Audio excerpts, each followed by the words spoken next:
Hello all, it's the 11th of February 2017, it's Dan here from Essex, United Kingdom. So as you guys can see, it's snowing. It's about 1 or 2 degrees C, something along those lines. We don't tend to get too much snow these days in this part of the UK. I believe it was 2010 we had quite a bit, and it caused quite a bit of a disruption on the roads and things like that. But this hopefully is just going to be a sort of relatively brief snow shower, which is not going to settle.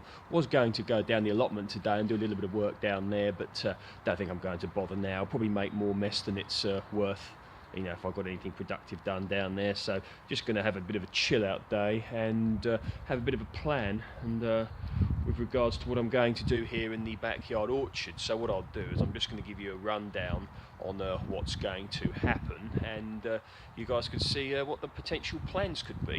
So as you guys know, we have the Stellar Cherry Minaret here, not going to go into details because you've seen this all before, and the Concord Plum. So over here is either going to be the apple tree, which I have on the way, which is a Worcester Pearmain, or the Jubilee Plum.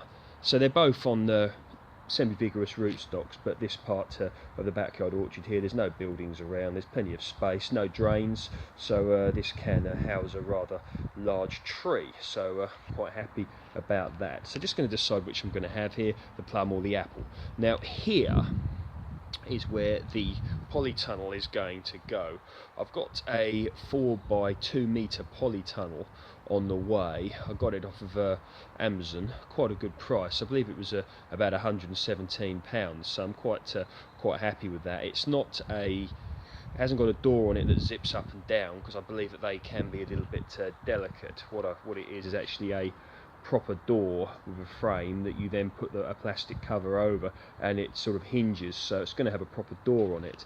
And in there I'm going to grow a lot of the usual stuff you guys have come to expect from me. I tend to grow a lot of bitter melons this year. I'm going to have a proper good go at watermelons this year.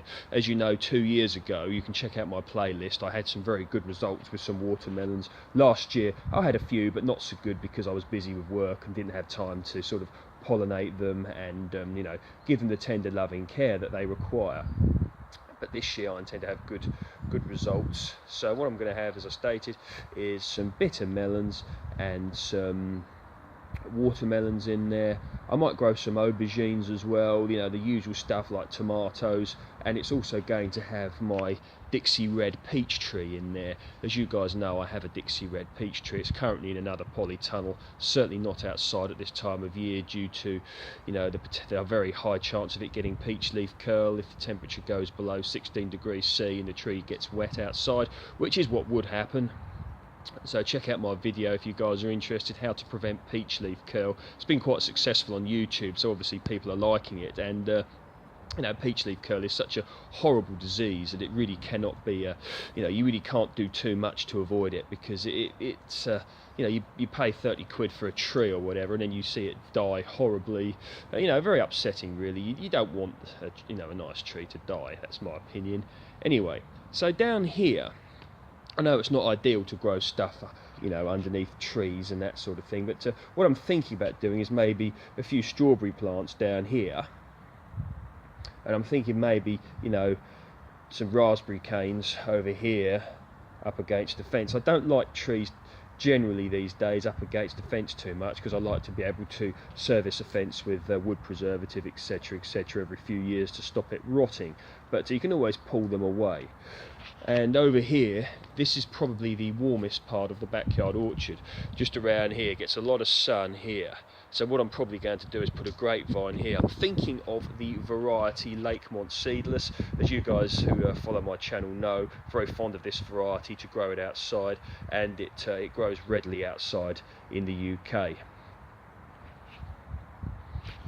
Now I know there's a few people who view my channel and they live in sort of cooler parts of the UK, the north and Scotland, places like that.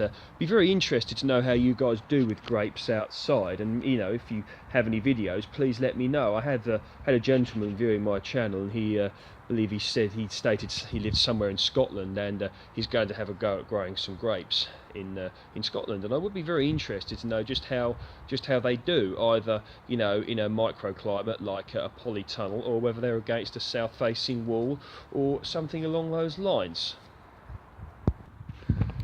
And another plant that, or tree that I'm thinking of getting a Persimmon tree, otherwise known as Sharon fruit. These can grow very well in the UK. Check out my channel again. In the recent uploads, I did stick a video up there in the autumn of a lady I know who has one in her back garden. It's doing quite well. So we're running out of space though, so what I'll probably end up doing is growing one in a pot, maybe a dwarf variety, either up against the south-facing wall or fence, or in the polytunnel. So as you guys know, I'm getting quite excited now about getting going. I'm just, we're into February now. Next month, hopefully better weather, and hopefully we can all press on with our gardening. And another interesting bit of news I heard on the radio. Apparently, shops are saying that they're running out of lettuce seeds. I don't know how true this is. I haven't tried to buy any seeds yet this year, but if they are, that's a good indication that people are waking up to the fact that they might have to grow some of their own food, obviously highlighted by the crisis, the lettuce crisis, the tip of the iceberg lettuce crisis, which there was a lack of iceberg lettuce in the UK, and due to freak weather in the Mediterranean, and courgettes, and what was the other one? Peppers. Now, just a question I'd like to ask people. Now, I know there's people viewing my channel in other parts of Europe. Are they running out of, in other parts of Europe, is there a shortage of iceberg lettuce not grown in their own country? So, for example, if you live in Germany or Holland or France, Belgium, Austria, Lithuania, Poland, Hungary, any part of Europe, is there a shortage of iceberg lettuce grown in the Mediterranean in your country, or is it just here in the UK? I'm just interested to know. Take care and speak soon.